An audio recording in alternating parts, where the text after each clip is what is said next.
Frequency Podcast Network. Stories that matter, podcasts that resonate. He's in the building!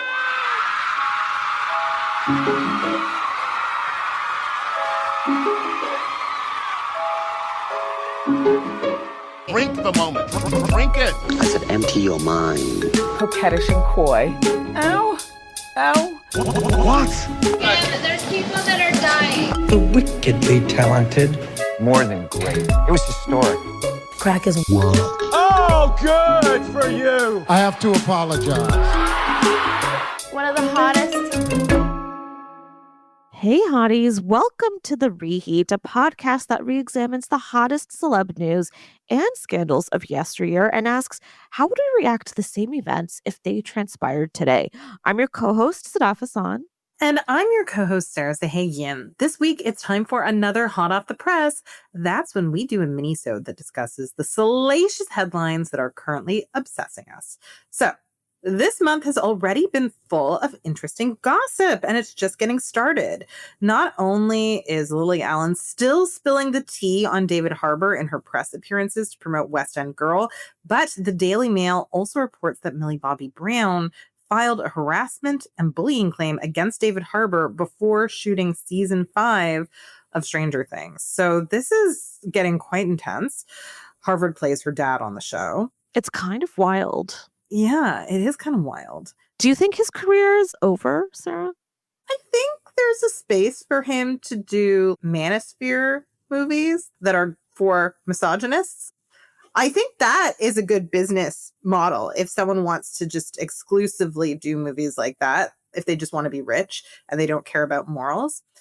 Also, I mean, here's the thing. He can go two ways. One way, he can kind of like go to rehab and then come out and repent and be like, I was on drugs, or I was a sex addict, or I was a misogynist. And then I think people will just like, after a year or two, let him reclaim his image. Or he can just be a misogynist and he can just be like, he can be like Sydney Sweeney with the jeans ad where she's like, what was wrong with it? I love jeans, right? Like, he can just be like, yeah, well, those women annoyed me. What's wrong with it? Listen, he's that type of white guy and he's big enough with Stranger Things and Marvel.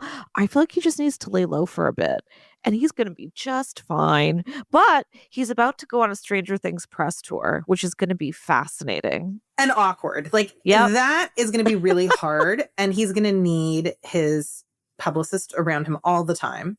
All the time. It's going to be the most challenging work a publicist has done since, remember at the Oscars, when Will Smith's publicist had to like help him rewrite his speech after he did the slap, like in real time. And that poor woman was just like, oh my God, and like had to improvise the strategy right there. And you could see it happening on TV. You could see him talking to her. Do you remember that? It's going to be the most stressful thing to happen to a publicist since that. I totally agree. I just hope he stays away from Millie, that poor girl. She's just a kid. Like, what the heck? I think this guy, my guess, Sarah, is that he does not like women who are doing well and perhaps doing better than him. Yes. Oh, yeah. And I mean, I'm sure that's why he harassed Millie, because Millie was the biggest name on Stranger Things. I would say that, like, listen, do I think that Stranger Things made him a household name? Actually, I think it did. But who's the face of Stranger Things? It was Millie Bobby Brown. Even despite the fact that Winona Ryder was on the show, right? And Winona wasn't harassing Millie, right? Winona wasn't hanging out there being like, how dare you, even though I'm supposed to get top billing. So, I mean, this is just a man-child. I completely agree. So, in sports news, our beloved Toronto Blue Jays lost the World Series to the LA Dodgers by 1 point in a nail-biter of a Game 7. And it turns out Meghan Markle is a Dodgers fan, despite having lived and courted a prince in our city. So when I found that out, I was very disappointed. She did not seem torn at all. It wasn't like she's like, yes, win-win for me. She seems to be a Dodgers fan through and through. That made me very sad. And in addition to being devastated at this loss, I took it very hard. I know many of us did. But you know what I will say? Small consolation prize, very small. But Jerry O'Connell coming out as a huge Blue Jays fan because he hates the Dodgers was so funny. He came to Toronto to watch a game, guys. He brought Rebecca Romaine. They were both wearing their Jays gear. He was talking to fans outside. He was having the best time. It was so cute and sweet. I love him. I love him too. You know what? And low key, they are an aspirational couple. Yeah. Right? Like they've been together for a really long time. They've really grown while together. Like he went to law school at one point. Like I feel like they are a really great couple and they seem to be thriving as individuals and as a unit. So I'm into them. I love them together. I do. They're great. I wonder what John Stamos was like as a husband to her. I do too. And in fact, we should do an episode on John Stamos because I feel like there's a lot there. But I do too. I'm curious. He's gorgeous, though. That's all I can ever think. Well, is he just too handsome to fail? Like, that's the thing. I think that John Stamos is too handsome to fail. And I don't think he necessarily deserves the fact that, like, he's sort of seen as unimpeachable, but just because he's so good looking, like, perhaps the best looking man ever to have lived. Like, that good looking. Like perhaps, right? Everyone loves Uncle Jesse, right? Like, yes, and I would call him Uncle Jesse if he would like. Yes. Anything he's done that before. We know that. He's there's asked no for doubt. that. He's There's asked no for doubt. that. I bet he still does to this day. He is that guy. Oh yeah. Oh yeah, absolutely. Anyway, our final sort of tidbit before we get into our topics today is the most fascinating couple of 2025. Harry Styles and Zoe Kravitz are still heating up. In fact, they recently went on a date in NYC where Harry's friend James Corden tagged along, which is a kind of really a weird thing to do. I hope Corden didn't find it too awkward to be the third wheel. I felt bad for him. This is kind of my nightmare situation. I don't get it. I also don't understand the friendship between James Corden and Harry Styles. I find it a bit odd. I love an age gap friendship, but James also has so many rumors around his shittiness, allegedly. I just don't get it. This seems like an odd threesome. I'm also fascinated by Zoe and her wonderful string of attractive men. I mean, she really has quite a card going. Like, I'm impressed. Her type is just hot because they all look incredibly different, but they're attractive. She's just like, I like it because she's just like, sexy comes in all forms. I will, whatever it is, I'm open. As long as you are hot, I will have sex with you. And I like that for her. I love that. Say, is she too beautiful to fail, Sarah? I don't think that applies to women. I think that we love to punish beautiful women. That's so true. God, so I don't know. Amen, Sarah. You're so right. Obviously, she's beautiful, right? But I don't think any woman is too beautiful to fail. Oh, that's so beautiful, Sarah. Amen. Amen. All right. Let's get into our big topics for discussion for this week's Hot Off the Press. So let's talk about the most exciting news on the docket. Jonathan Bailey of Wicked and Bridgerton fame was named the sexiest man alive by People magazine. He is the first openly gay man to win in the 40-year history of this title. When asked for his reaction, Jonathan responded, "It's a huge honor. Obviously, I'm incredibly flattered, and it's completely absurd." False modesty. That doesn't look good on you, Jonathan. We all know you're hot. Like, come on. So, Sadaf, what are your thoughts on Jonathan Bailey's new super sexy status? Do you think he's the sexiest man alive? And are you surprised that this title took so long to go to an openly LGBTQ person? Yeah, I actually didn't realize that it's been 40 years until now. You just telling me, like, that's bonkers. I don't even understand how that happened. But I will say, we've talked about this before. People magazine tends to award this to men like a year or two after they probably should have gotten it.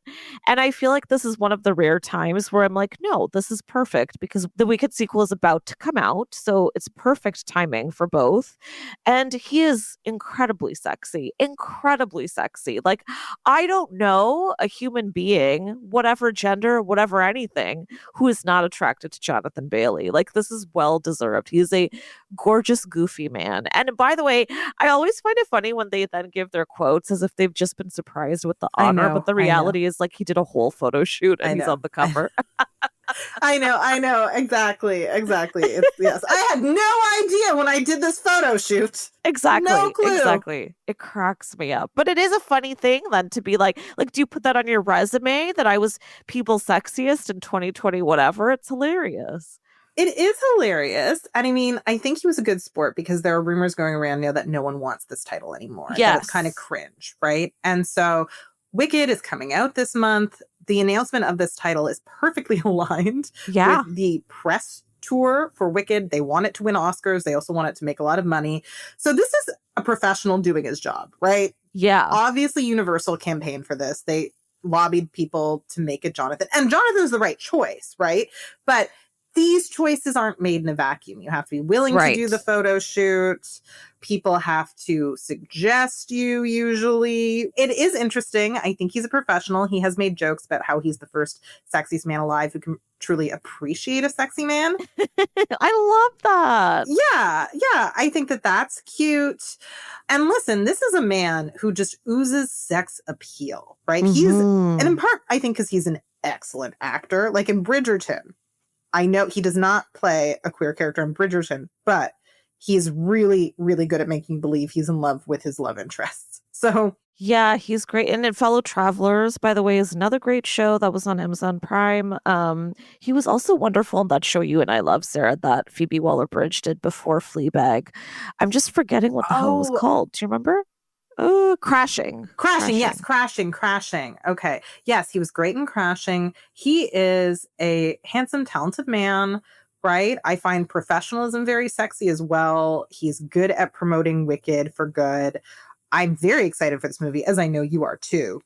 I am, but I would also add, here's one thing that I like about him and that adds to the sexy title, is that he somehow has sexual tension with everybody. Like every co-star and love interest he's had, he has sexy tension with. But then on top of that, I've noticed that every woman who he tends to co-star with, not even necessarily playing his love interest, they end up having this incredibly charming, very deep friendship.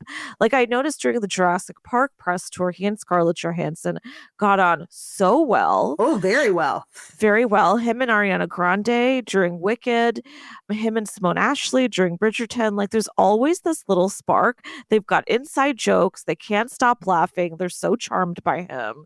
Like I don't know if there's anyone who's worked with him that didn't totally fall in love with him. I love that. And clearly women feel very safe around him. Scarlett Johansson would have left her husband for him had he not been gay. Like it was that clear that she was like, this is my new favorite human. Ariana too, who also loves to leave her men. Yeah. I think he's too attractive for Ariana. She never you're right. She likes a little choice. bit. She likes an ugly boy, which I appreciate. Yeah, so I don't think that would have happened. But Scarlett definitely probably at one point was like, are you sure you're not bisexual? So true. So true. We love it. We support it. Okay, so I think it's time for a quick break. And when we come back, we have more juicy topics to discuss.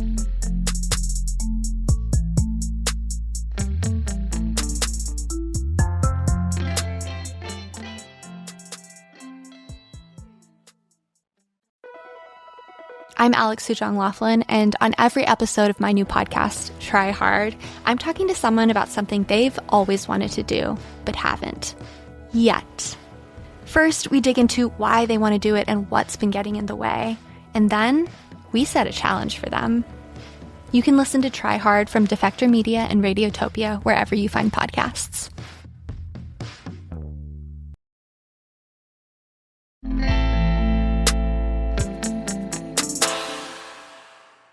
And we are back. Okay, so Jennifer Aniston has been seeing someone for a while, but they recently hard launched on Instagram. Her new boyfriend is Jim Curtis, a hypnotherapist and transformational coach who has also authored books on topics like manifestation. The pair have been linked since July and were introduced by mutual friends, but lately things seem to have gotten super serious. On November 2nd, Jennifer posted a birthday message for Jim that read, "Happy birthday, my love." She also posted a cute black and white photo of the couple. So Sadaf, are we happy for Jen? Did she find her happy ending? Or is this guy kind of giving you shady vibes? I mean, there are rumors that he doesn't really see his son very often, which is, not great. Not a great look. Also, what is a transformational coach? I don't understand. I'm not going to lie. Something about him gives me the ick, but her celebrity friends seem to love him. I mean, Amy Schumer basically said she loves their love story. Reese Witherspoon pretty much said exactly that. She talked about how she loved their love story and said love story in one word. She thinks love story is one word. That's a new revelation. You can see the comments on Instagram. So everyone seems to be rooting for them in the celebrity world. Am I wrong to be concerned for Jen here? You know what? I too am getting the ick from this man simply by what his careers are. Like that gives me a strong, strong side eye. But I love to hear that Jennifer is in love. And if she's making it official online, then she's really in love. And what else matters, Sarah? Truly, I saw the Reese Witherspoon interview that she did recently. She did a few things, but one where she was talking about how everybody just loves Jen so much. She just has such a big circle of love around her. When she had her 50th birthday, she'd mentioned that all of her exes were there, implying that Brad Pitt was also there. And like all of her friends, all of her coworkers from as far back as you can go. And I was just like, okay, I don't know that that's the best thing, but okay, like, sure, she seems great. And I think she always has the Rachel Green thing on her back where everybody will just love Jennifer Aniston forever. She can do no wrong. I don't really abide by that script. I'm a little tired of Jennifer Aniston, sorry. But if she loves this man, all right, girl, get at it. Go ahead. Go ahead. I miss the Justin Theroux of it all, I'll be honest. Why didn't she and David Schwimmer finally get together? Oh, yeah. They teased us with that in the Friends revival. Yeah, the Friends they did. Reunion, not revival. They teased us. And I feel lied to. I feel like they gaslit us because they made it seem like they're going to get back together, or not back together. They were finally going to get together, and they didn't. So I'm upset about that. David Schwimmer has a real job, right? He directs things. Yeah. Is he single? I think so. Or I think he was at the time. He's also independently wealthy, so he's not after her for her money. I'm not entirely sure this guy isn't at least a part after her for her money. The thing is, almost no one has the kind of money Jennifer Aniston has. And I don't think that she needs to date someone who has as much, because even David Schwimmer wouldn't have as much. But I think I'm worried for her about a guy like this who doesn't seem to have a real job, but seems to like being in the celebrity world. I'm worried that maybe he's using her, right? If you were like a nice plumber, I wouldn't be worried about that. Yeah, that's a good thought. But I also, here's what I'll counter with, although I do agree with you at the same time. But I'm fascinated by the idea of celebrities dating real people, quote unquote. So for instance, Reese is doing that right now. And I'm always intrigued. Like, how does that work exactly? Because on the one hand, I think it's great because you don't have to share a spotlight in any way. That was definitely, I think, part of the problem when she was dating Brad Pitt or Justin Theroux. So that's nice. But then on the other hand, do they really understand how your career works? How maybe you'll be gone for long periods of time. But then on the third hand, as you mentioned, certainly they'll love the financial benefits. So yeah, it's hard not to kind of just be very critical about all of it. It's also Hollywood, and people like hypnotherapists and transformational coaches must be a dime a dozen, is my guess. Well, apparently they aligned on things they both like mindfulness. And oh God. But here's the thing, lots of people like mindfulness. Like, I don't think you need to go for someone where mindfulness and training people to be mindful is their job, Jennifer, right? Like, there are lots of people who meditate. So I'm a little bit scared. My favorite of her men was, I would say, Justin Theroux, because I think he's just the sexiest, right? I think he's way sexier than Brad Pitt. And I really like the way after their divorce, he continued to cheer for her and root her on. I don't know why they got divorced. It's none of my business, but it really did seem like at a certain point, they just had different goals and they felt the most loving thing they could do was to end their relationship. Like they seemed very evolved together. Yes. I actually think if any divorce was ever consciously uncoupling, that one was, right? And they didn't brag about it, unlike Jennifer. So I think it was genuine. I think they just literally were like, we love each other too much to grow to hate each other, resent each other. Yeah. And you know what? I also want to throw in there that this woman dated John Mayer. And again, she did date Brad Pitt. And Brad Pitt didn't just wake up one day and become an asshole. You know what I'm saying? I think you're exactly right. And Brad Pitt, we'll have to say, it looks like, was a much better husband to Jennifer than he was to Angelina Jolie. Like, I think he, as bad a husband as he was to Jennifer, and I know he broke her heart, and she took a long time to recover. She had to yell at the ocean and drink lots of wine with Oprah. I know she had to do that. I know there was healing involved. But it seems like he just got worse and worse and worse, right? Yeah. And his anger issues have gotten worse with age. My heart still breaks for the fact that people continue to blame Angelina Jolie, even though there is an FBI file on this man because he hit her on a plane, right, in front of their kids. In fact, we're going to link to it in the show notes because I am so sick of people acting like none of that's true and that it's not out there. No, the evidence is very black and white, and I would love for you all to read it. So please, if you're one of the naysayers, go ahead and do it. Because frankly, I'm at the point where I struggle just to see his face on a poster. Mm-hmm. He used to have a very looming billboard in Midtown Toronto where I live that haunted me. I don't want to hear it from him. And mind you, he is now dating a child, essentially a child. Yeah. So at least Jennifer is keeping it age appropriate. But then can we support and love Jennifer if she is normalizing Brad Pitt by inviting him to her birthday or making you think she invited him?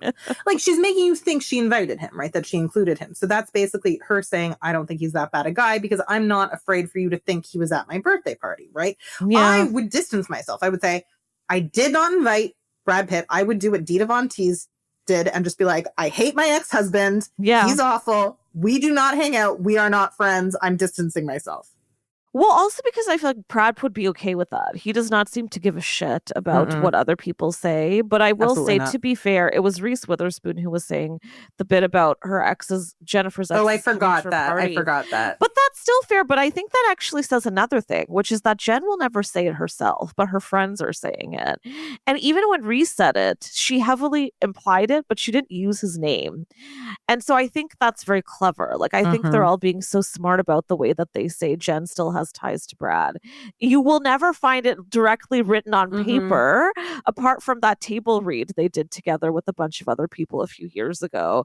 But other than that, they're very careful with it. But you're not wrong. I mean, I think it is a bit weird to stay friends with him when you know that he's an abuser. I do think that's very strange. I couldn't do it. No. And it's just gotten to the point where even if you don't believe Angelina or the FBI, the kids are changing their last names because that's how much they hate him and that's how much they feel like they want to distance themselves. So I don't know. There's just so much evidence that he was a bad dude in that marriage. Yeah, and their oldest son had said quite a lot of shit about Brad on a since deleted Instagram post, which you can also look up. So I'm going to trust the kids and I'm going to trust Angie. Sorry. And the FBI. And the FBI. And the FBI.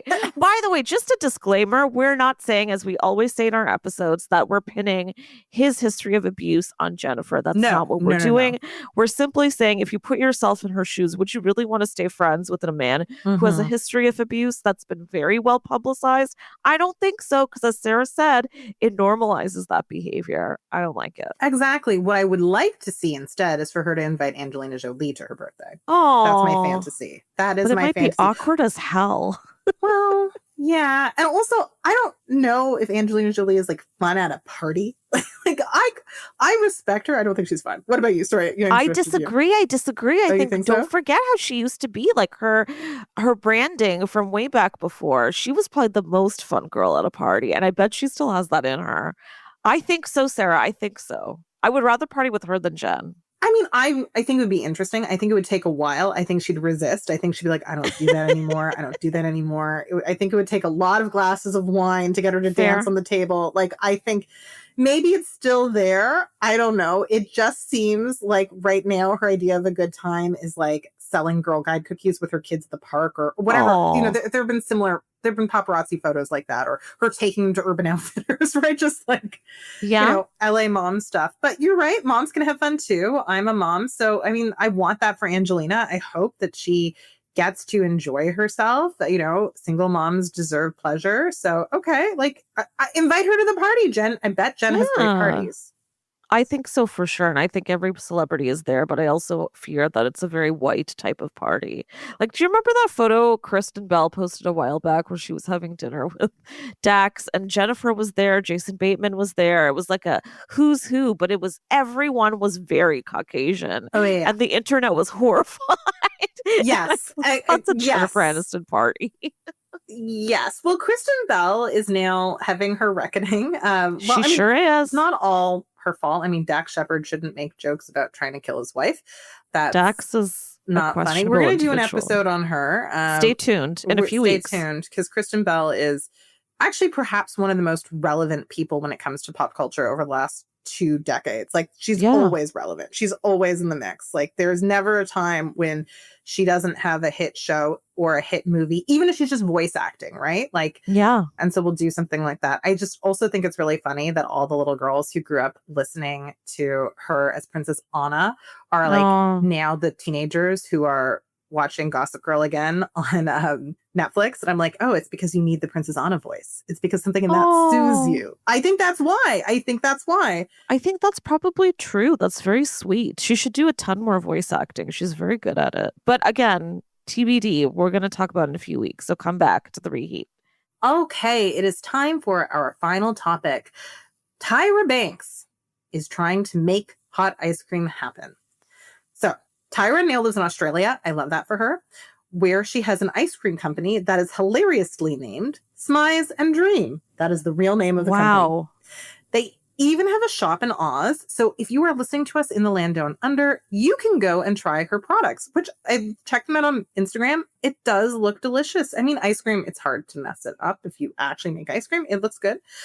According to Smize and Dream lore, the company was developed to honor Tyra's mother, Carolyn London. Carolyn was a very strong and hardworking single mom who gave her kids everything. So I like that. I think it's a little bit interesting to say my tribute to my single mother is to found an ice cream company. But apparently Carolyn really likes ice cream. So there's that. She likes it a lot, apparently. So it's an appropriate ode to Carolyn. But anyway, the thing that is controversial about this ice cream business is that Tyra keeps going on socials to tout her hot ice cream. It's just her regular flavors served hot, which she insists is, quote, soothing. She also says it is not simply a creme anglaise. She gets mad if you suggest that. And it's not just microwaved ice cream. Tyra self-identifies as, quote, an ice cream expert. So the supermodel told Entertainment Tonight that she and her team did 12 months of science to get the formula for thick and delicious hot ice cream exactly perfect. We don't know precisely what they did, but it's proprietary, so I get that. Anyway, the internet is baffled because apparently hot ice cream is indeed a contradiction in terms. I mean, I get that. But despite it being an oxymoron, I'm kind of on Team Tyra here. I've had frozen hot chocolate, another paradoxical food, and it's fabulous. Why is hot ice cream so enraging to so many people? This is a great question. I don't know. I mean, here's the thing. Here's what I'll say. Because as you were explaining this to me, Sarah, right off the bat, I was like, what in the world? That sounds awful. But then as you kept sharing more, and I bought into it, and I thought about it, and I've discovered Tyra is indeed an ice cream expert. Now I'm like, no, you know what? I could give this a go. If she's thinking it's amazing, I want to give it a try. I love ice cream. I love dessert. I would do this. Sure, why not? But Tyra's a bit of a wacko we love. So I never know if I should trust her or not. What is an ice cream expert? Because here's the thing. There are people who literally study food science in university, and Tyra didn't do that. So I just feel like, no. Where did this expertise come from? Is it because she eats a lot of ice cream? In that case, I'm an ice cream expert. So are most people I know. So it was like every 6-year-old. So what? I think her expertise in her mind is more scholarly, but like, I guess she was in the lab working on creating this formula for hot ice cream. And so she feels really proud of it, which fair. If she was doing science. She said she did science for 12 months with her team. Basically. Well, I mean, she didn't, those weren't her words. Those are my words. But she did say she worked on them for 12 months, right? These formulas. I'm sticking with it, sir. I like saying did science. She did science. It's just like the way she talks about it, it's so grandiose. And I think that's what people are pushing up against, right? Because at the end of the day, it is ice cream. Like you can make hot ice cream by putting a dish of ice cream in the microwave. And I know Tyra says her process is more complicated than that, but you can. My daughter likes to make ice cream soup by letting her ice cream melt and then just eat it once it's melted. So this is something that every child has done. But Tyra is just getting so pretentious about it. And like, let's face it, we love Tyra, but she's always like that. Always. Yeah. She's such a conundrum. Like I'm looking up photos and we'll put these in the show notes of the product. It doesn't even look hot. It just looks like regular ice cream, but she's saying it's warm. So that makes me very uncomfortable, but she's smiling as she's giving it she looks gorgeous. She's really modeling the product, but I'm very confused. She can certainly model, but I'm very, very perplexed. So I did some research. I wanted to see what the average person thought about this, not just Tyra. Okay. And people who've gone there to try it, even people who started out skeptical, there are people who say, actually, it tastes good and I would have it again. Okay. So I don't think it's bad. I think it's probably good. I think the internet is so angry because Tyra is just selling it so hard, right? And she's selling it as an innovation, right? And I don't know if it's as innovative as she thinks it is. Or I don't know. I'm not an ice cream expert. Maybe in the world of ice cream, this is groundbreaking. That's the thing. Maybe I don't know what I don't know. And Tyra does know what I don't know. And she's trying to educate me. I always like to operate that way with Tyra. But Sarah, if I may, I just looked up the Guardian's review because they went on the scene to go try Tyra's hot ice cream. Now, they heard one person outside the shop say that it tastes like wet toast. But still, staying motivated. This reporter went out. This reporter's name, by the way, let me share, is Isabella Lee, doing God's work, honestly. So she wrote, and I quote, and again, we will link this too for you. She said, "We attempted to drink it through a straw. There are scrunched faces of displeasure. The ease in which it runs up the straw is the first unsettling sensation. It's just so thin," says a colleague, but then comes the taste with its intense sweetness hitting tasters at full force. "It's quite confronting," says one colleague, "of the lukewarm temperature." Oh, dear God. Well, maybe people don't like that it's sweet because I think Tyra likes her ice cream really sweet. I think you have to have a sweet tooth for this, right? I think that's yes, part of and it. I think it's kind of you, Sarah, to find the positives here and give this a good defense. And here's the thing, Tyra, we would love for you to send it to us and so we can try it. I want to give it a go in Canada. I need to taste it myself before I go with anyone else's review. There's got to be something to it. If I really like it and she wants to give me the money to do it, I'll manage the franchise. Okay, so there you go, Tyra. There you go. We can start Epicenter one. of Canada. We'll get it going. It's perfect for us. We're called The Reheat. We can make this theme work. Well, I think it works in Canada. I would have started this in Canada because ice cream in the winter is difficult. You want to go out for ice cream with your friends, but it's cold. So hot ice cream is perfect for our climate. And I was thinking the Christmas market is about to open in the Distillery District. A hot ice cream pop-up would be perfect there. I actually think that she shouldn't have developed this in Australia. The Australians have no need for this. They have a beautiful temperate climate. So maybe that's another thing. The people of Australia don't appreciate what she's giving them, right? I think the people of Canada would appreciate that more. So Tyra, relocate here. Canada is just cold Australia. It's very similar. Come here. Bring us your wares. I love it. The Reheat ice cream version. Perfect. Amazing. Exactly. Love you forever, Tyra. You wacko. You make it interesting, Tyra. You always make it interesting. Like that's, I love that about her. And you know what? It's interesting because people are so mad, but I think people just are mad because Tyra's just like happier than we are. No matter what she's doing, she's so proud of herself. And I wish I had that energy. Yeah, she recently guested as a judge on the latest season of Project Runway. And honestly, she was wonderful. She looked great. Good critique. And I was like, I'm just happy to see she's doing well. Good on you, Tyra. Good for you. I mean, your show was really weird, but you're not doing that anymore. Yeah. Exactly. So